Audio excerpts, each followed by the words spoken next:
स्वागत है आप सभी का एग्ज़ाम वॉरियर के यूट्यूब चैनल पर। जैसे कि आप सभी जानते हो, हिस्ट्री की सीरीज़ हमने शुरू की है।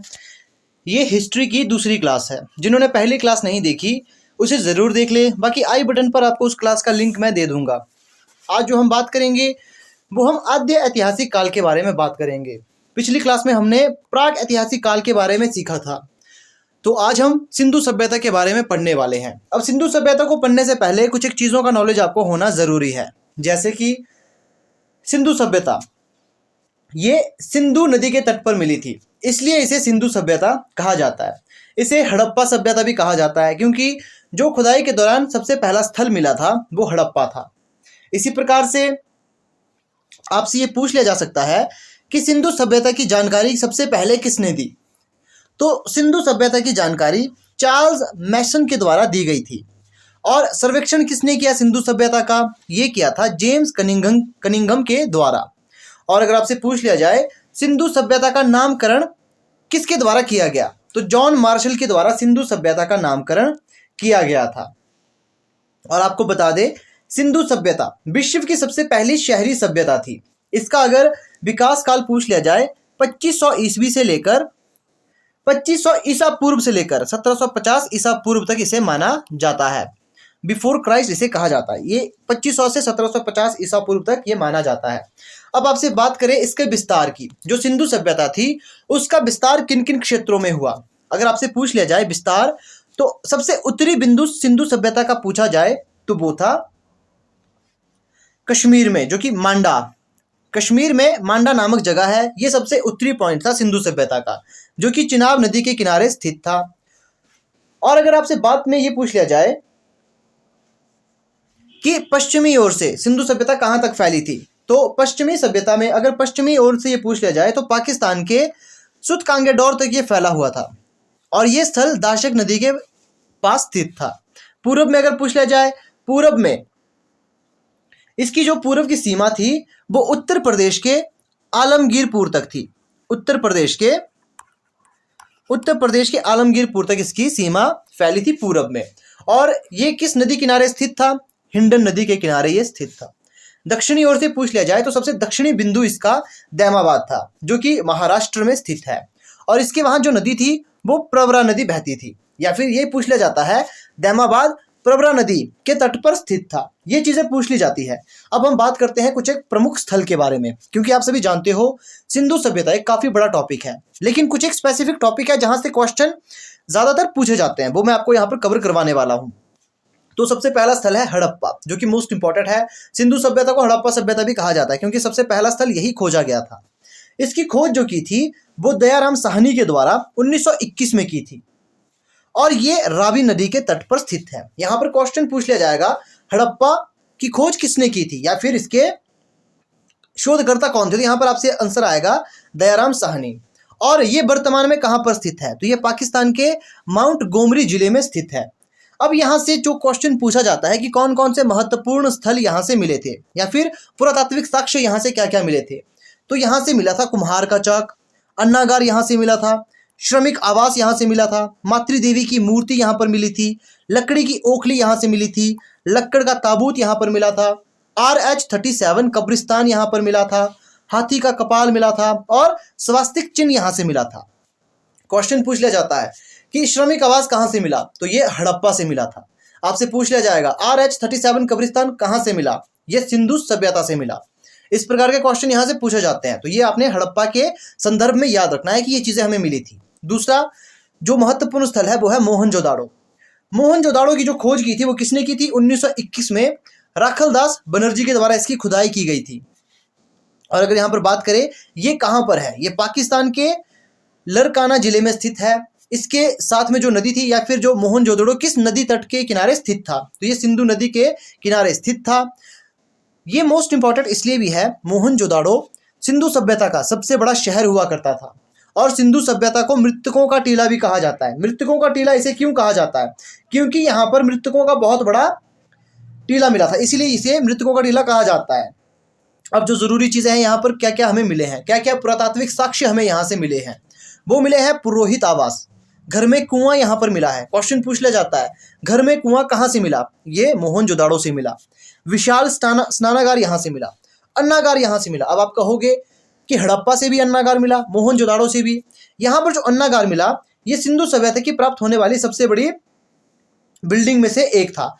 अन्नागार यहाँ पर सबसे बड़े भवन या इमारत में से एक था। ये हड़प्पा सभ्यता की जो अन्नागार मिला था उससे भी बड़ा था। मतलब जो भी सभ्यता यहाँ पर है उनमें सबसे बड़ा जो इमारत मिली थी वो अन्नागार थी मोहनजोदाड़ो की। सूती वस्त्र यहाँ से मिले। सबसे चौड़ी सड़क आपको मोहनजोदाड़ो में देखने को मिलेगी। क्वेश्चन पूछ लिया जाएगा सिंधु सभ्यता में उस स्थल का नाम बताएं जिसमें सबसे चौड़ी सड़कें थी। सबसे चौड़ी सड़कें मोहनजोदाड़ो में थी। सभागार यहाँ पर मिला जहां पर सभाएं की जाती थी। पशुपति शिव। अब आपसे पूछ लिया जाएगा सिंधु सभ्यता में किस देवता की पूजा की जाती है, तो पशुपति शिव, जिसे कि शिवजी भगवान कहा जाता है, उनकी पूजा यहाँ पर की जाती थी। कांसे की नर्तकी। अब एक चीज आपने ध्यान रखना है, कांसे की नर्तकी हमें मोहनजोदाड़ो से मिली। तांबे का ढेर हमें कहां पर मिला, मोहनजोदाड़ो में मिला। आपने देखा होगा मोहनजोदाड़ो से हमें पशुपति शिव की मूर्ति मिली। हड़प्पा से भी एक मूर्ति मिली थी, वो मिली थी मातृ देवी की। अब आपसे ये पूछ लिया जाएगा ये समाज किस प्रकार का था, तो ये मातृ समाज था। नेक्स्ट जो इंपॉर्टेंट जगह है वो है चहुंदड़ो। तो चहुंदड़ो में देखिए आपको क्या क्या चीजें याद रखनी होगी। सबसे पहला, चहुंदड़ो की खोज कब हुई, ये 1931 में गोपाल मजूमदार के द्वारा यहाँ पर की गई थी। इसके खुदाईकर्ता के जो अध्यक्ष या फिर मेन व्यक्ति कहे जाए वो यहाँ पर गोपाल मजूमदार थे, जिनकी निगरानी में ये खुदाई हुई 1931 में हुई। अब यहाँ से जो चीज आपने ध्यान रखनी है, ये कहाँ पर है, ये पाकिस्तान में सिंधु नदी तट पर स्थित है। सिंधु नदी तट पर ये चहुंदड़ो स्थित है। यहां से जो सबसे इंपॉर्टेंट क्वेश्चन पूछ लिया जाता है, चहुंदड़ो एकमात्र ऐसा स्थल मिला सिंधु सभ्यता का जहां पर कोई भी दुर्ग नहीं था। दुर्ग का मतलब जैसे ये आपका मान लो शहर है, यहां पर घर है, फिर इस प्रकार से एक ईंट की यहां पर दीवार होती थी, ठीक है, इस प्रकार से ईंट की एक दीवार होती थी, लेकिन वो दुर्ग यहां पर नहीं मिला, इसलिए ये इंपॉर्टेंट रहता है। अब दुर्ग ना होने का कारण यहाँ पर एक बताया जाता है कि ये औद्योगिक शहर था, मतलब यहाँ पर मेनली जो है वो बिजनेस ज़्यादा होते थे, इसलिए दुर्ग की जरूरत नहीं पड़ी। अब यहाँ से देखिए आपने क्या क्या चीज़ें ध्यान में रखनी है। यहाँ पर पुरातात्विक साक्ष्य जो मिले हैं वो मेकअप के सामान मिले हैं, जैसे कि लिपस्टिक हो गया, शीशा, मनका, जो कि मैं आपको बता चुका हूँ मनके का मतलब होता है घड़ा, ये यहाँ से मिला है। गुड़िया मिली है, सुई यहाँ से मिली है, अलंकृत ईंट यहाँ से मिली है, बिल्ली का पीछा करता हुआ कुत्ता ये यहाँ पर मिला है। ये क्वेश्चन बहुत बार पूछा गया है कि कौन सी जगह है जहां से बिल्ली का पीछा करता हुआ कुत्ता मिला है, तो वो है चहुंदड़ो। अब आगे की बात करते हैं रोपड़। अब रोपड़ की खोज किसने की, यज्ञदत्त शर्मा ने की, जो खुदाई करता थे, जिसके अध्यक्ष यज्ञदत्त शर्मा थे। 1953 में ये खोज की गई थी। ये कहां पर है, ये पंजाब में है, सतलुज नदी के तट पर स्थित है। अब यहां पर बताया आपको, यहां जो मेनली हुआ था, यहां मानव के साथ उसके पालतू जानवर को भी दफनाया गया था, मतलब जो उनके शव थे उसके साथ यहाँ पर कुत्ते के शव भी मिले हैं। तो यहाँ से आपसे ये क्वेश्चन पूछ लिया जा सकता है, ऐसी कौन सी जगह है जहां पर मानव के साथ कुत्ते या फिर उसके पालतू जानवर के शव भी दफनाए गए थे, तो वो रोपड़ से मिला है। इस चीज को नोट करना है, पालतू जानवर के शव अगर पूछा जाए तो रोपड़ से।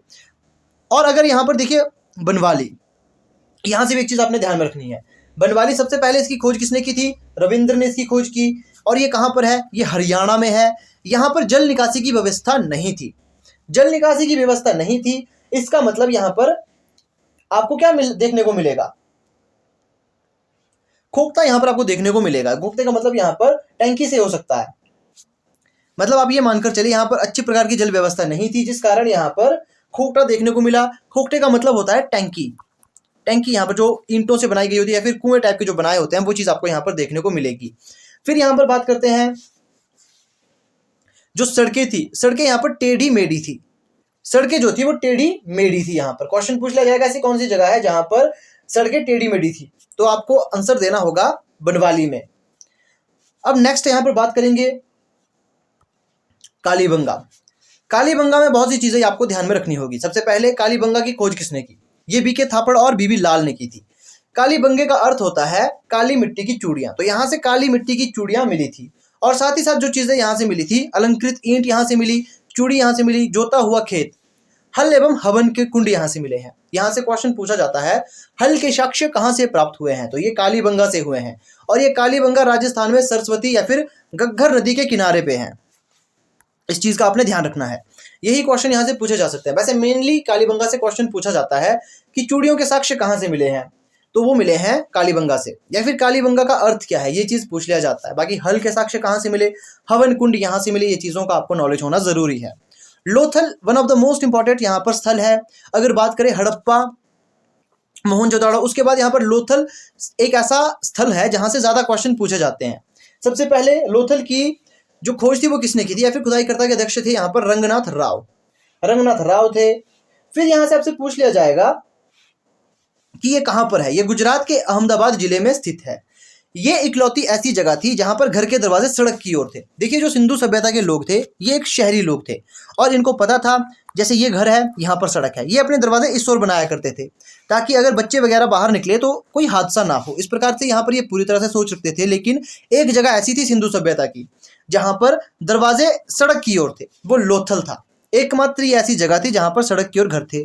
फिर यहां से आपसे पूछ लिया जाएगा कि फारस की मोहर कहां से मिली है। फारस की मोहर लोथल से मिली है। इसका मतलब ये क्या करते थे, व्यापार करते थे, एक देश से दूसरे देश को सामान बेचा करते थे। इस चीज का यहाँ पर युगल शवाधान, अब ये जरूरी चीज है, यहां से युगल शवाधान मिले थे।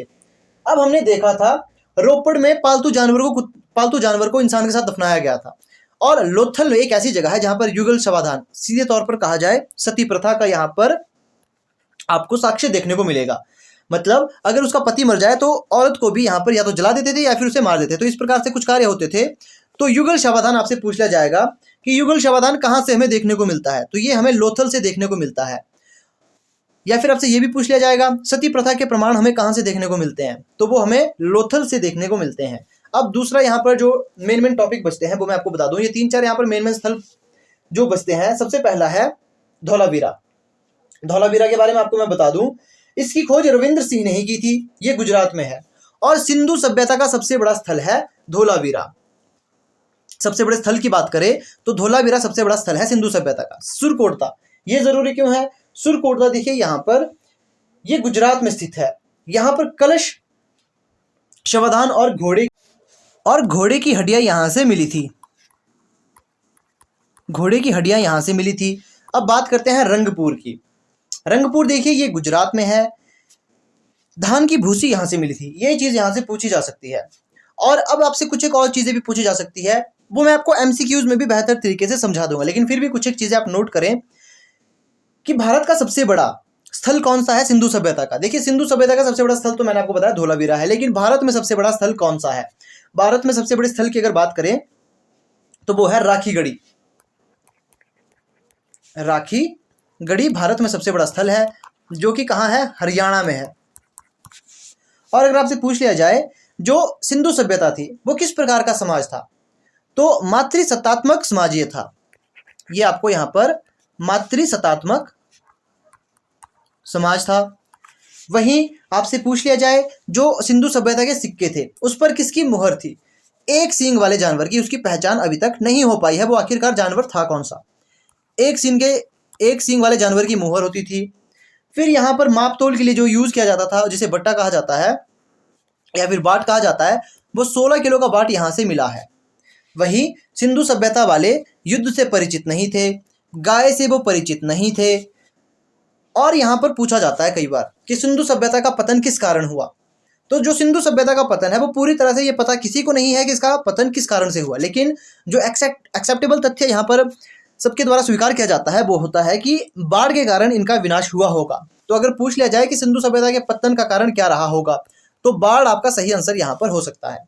तो बाकी ये कुछ एक इंपॉर्टेंट टॉपिक्स थे जो मुझे आपको करवाने थे। डेली बेसिस पर आपकी क्लासेस आएगी, डेली बेसिस पर आपने क्लासेस देखनी है। अब कल की वीडियो में आपके लिए एमसीक्यूज में लेकर आऊंगा सिंधु सभ्यता से जुड़े हुए। तो मिलते हैं आपसे नेक्स्ट वीडियो में।